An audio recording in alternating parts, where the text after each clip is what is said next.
Good morning, everybody. Listen, I don't normally do two things at one time. Mainly because it's difficult trying to do Instagram and Facebook at the same time. However, this morning I wanted to share something that I thought may have been tailored if I didn't post it all at one time. And so I took a verse from my sister and I did two devices, but with one purpose.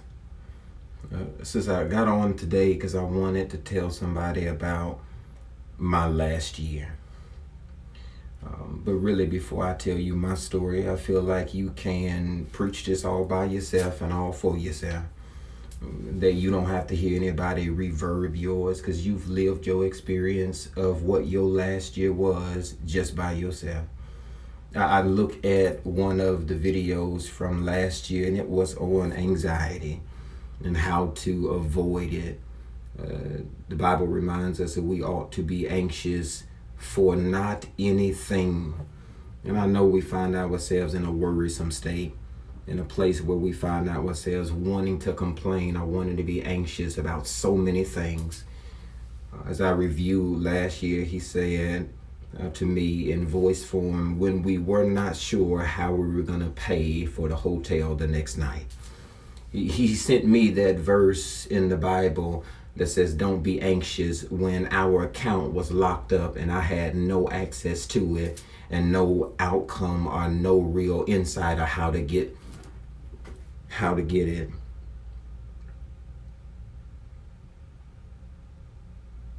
God gave me that verse of don't be anxious when it seemed like there wasn't a way to come out. You may have not faced this kind of a situation last year, but I know between that time and this time, somebody's faced something that's been hard for you, that's been difficult too. I don't know if it's a job, I don't know if it's schoolwork, I don't even know if it's just friends, I ain't being friendly. But whatever it is, I know that his word for me was don't be anxious. As I recap over that, I think about today and how in so many lives we look at past words and we think that maybe because he provided me through that, then for the rest of my life, everything's going to be okay. I came to tell you not no bad news, but I came to tell you the reality of what this past year has been. It ain't been all good. It ain't been all bad either. But it hasn't been everything that I thought it was going to be. But it hasn't been as bad as what that was spoken over me. You got to know when he decrees and declares for you that I want you to have life, that he spoke that over eternity. So there's no place where God spoke your salvific grace to come and live in the freedom of his acclamation that he bestowed by speaking the word over you, that you would be in suppression from it, that you could be in lack of it. I'm not trying to preach. All I'm telling somebody is that it ain't look like what it ought to. It ain't look like what it was supposed to. It ain't everything that was bad that meant to happen, that should have happened to me. It didn't happen that way. It didn't go the way that I thought. It didn't go the way that they said. It didn't. That's all I'm saying. All I'm saying is that the worst, I ain't seen it. All I'm saying is the best, I ain't seen it either. I know that there's still better to come, and there's still worse days that are behind me that people thought was in front of me. But because God was ever for me, there's some stuff that I'm not subject to. He said, Jeremiah, let the people know today that a year ago I told you don't be anxious.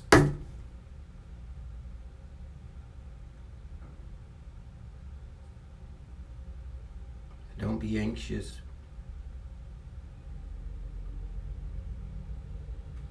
And last year to this year, my family has been broken into so many pieces.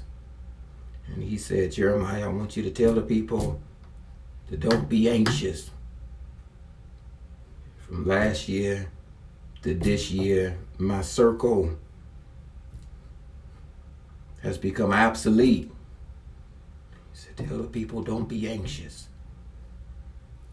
From last year to this year, there's hardly people that I knew run in the same circle as the people that I know. And he said, Jeremiah, tell the people, don't be anxious.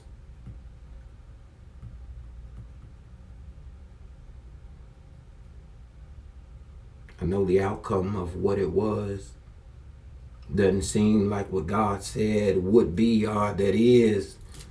And when you look at some stuff, how the eviction went through, when you look at some stuff and see that you thought was for you, it wasn't for you. When you look at some stuff and see that, yes, the grace of God is on you, but you still can't get people to stand next to you. It's difficult when God says, point out to them, don't be anxious.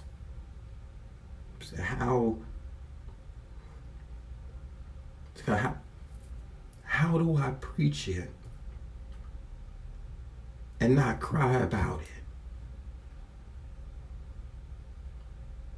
He said, remember when I brought you through that? I said, God, how do I preach it and encourage somebody else when it hurts me? He said, remember that the hurt, it helped you heal. I said, God, how do I preach it, speak it, encourage somebody else going through it, tell them that you're going to pull them out of it when I still feel like I'm in it? He said, you may feel like you're in it, but I want you to know today that the only reason you can feel it is because it didn't take you out. It didn't turn out the way that you thought that it would. It didn't kill you. It didn't take your mind. It did not take your strength. It may have taken some stuff from you. It may have hurt you, but believe you me, if I'm God, then I'm gonna make sure that it helps you. And that's what he said. He said, tell the people, don't be anxious. He said, don't be anxious for anything. He says, everything after prayer, after supplication, everything after you've consulted him. Since he said, don't be anxious. I'm looking for the text here to go with this, but God said that was it. That's all I wanted somebody to know. Somebody's over there stressed out about the coronavirus. Somebody's over there stressed out about a man. Somebody's over there stressed out about if their hairline is going to grow back. God said, don't be anxious. Don't be anxious about the car. Don't be anxious about them folk out there. Don't be anxious about if he's going to pay it, if you're going to eat tomorrow. Don't be anxious about anything. Here we go. He said, consider the lilies. You hear me? He said, consider the lilies of the valley. I hear you. He said, I want you to consider them because some places I've planted you that I needed you to grow out of, because the place where I put you is a place that I did not bury you. It may have felt like you was under it. He said it felt like you was under it. He said, I was covering you. That's what he said. He said, I was covering you. I didn't bury you. I was just covering you. That's why some stuff couldn't get to you. That's why some stuff you thought was a blessing for you missed you. That's why there's some people who couldn't get close enough and touch you how you felt, because he said, I was covering you. Yeah, I put you in the ground, and sometimes it seemed like you was buried. But let me tell you today that the sign that you were not buried is that you grew. You grew. You grew beyond what they knew. You grew beyond where they said you would come here and die. You grew beyond that. You grew over that. You grew through that. He said, I want you to know, to consider, Jeremiah, I told the people, don't be anxious, but I told them to consider the lilies of the valley. And I know that when they begin to grow, I'm not going to be on this all day. I got to go to Walmart. When they begin to grow, they sprout, they break ground. You hear me? And then somewhere the Bible says that he was the lily of the valley. You know what I'm talking about? I'm talking about the bright and morning star. But before we get there, when the flower breaks ground, when the plant begins to peak ground, I believe something called germination happens. I'm not sure if that's in the ground. I'm not sure if that's when it sprouts. I'm not sure if it's at the point that it begins to grow leaves, but I know that it happens. And somewhere God came in and transformed your life and changed it from the inside out. And you may not be able to recognize or pinpoint when it happened, but you know that it happened. And as long as you know on the inside that everything that God ordained for me is because it was to happen for me. It's not for you to just come here and just think that it's happening everything around you, that you see them sprouting, you see them growing, you see them getting this, and you see them going through that. No. He said, I'm doing it for you, but I'm doing it so that you cannot identify when it happened. Just know that it did. And today I'm thankful for God. Today I'm thankful for the germination. Today I'm thankful for the doubting place that I didn't know if God was still doing it for me. He says, I'm doing it even if you see it or not. I'm doing it if they acknowledge it or not. I'm doing it if you give me glory for it or not, because I'm just God enough, big enough to not be offended by if you're planted and can't even see it. I'm sprouting you. I'm building you. God says, consequently, I'm the lily of the valley with you. And before I go, somebody said, Jeremiah, he's not only the lily of the valley, but he's the bright and morning star. Somebody said he's not only that, Jeremiah, he's the Alpha and the Omega. Jeremiah, he's not only that, but he's the beginning and the end. I said, Jeremiah, he's not only that, but he's the author and the perfecter of your faith. Jeremiah, he's not only that, he's what's been pulling you. He's what's been holding you when you wanted to fall apart. He's what's been solidifying everything that you thought you'd lose. He was holding it in his hands. That's what he's been. I don't know every verse and I don't know every title. I don't know every name, but I know he's a keeper. I know he is a puller. I know he's a strengthener. I know God is an endurer of anybody who can't get through it. He says he'll endure with you. I don't know what book said it. I said it. I said he'll sit with you. I said he'll be in a car with you when ain't nobody else to talk to you. He'll be in the house or the hotel.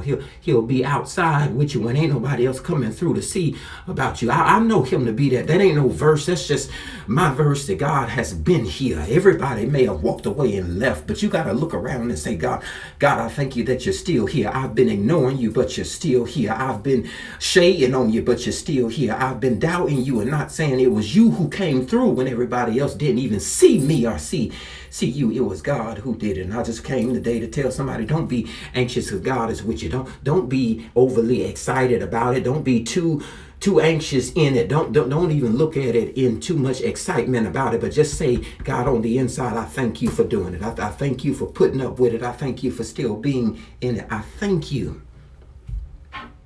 Even though it hurts me, makes me anxious, makes me doubtful. It says, don't be anxious, Jeremiah. Know that I'm still God. Whether you see it, know it, believe it or not, and I'm still going to be good. Don't be anxious. That's it. That's all I got. God bless you today.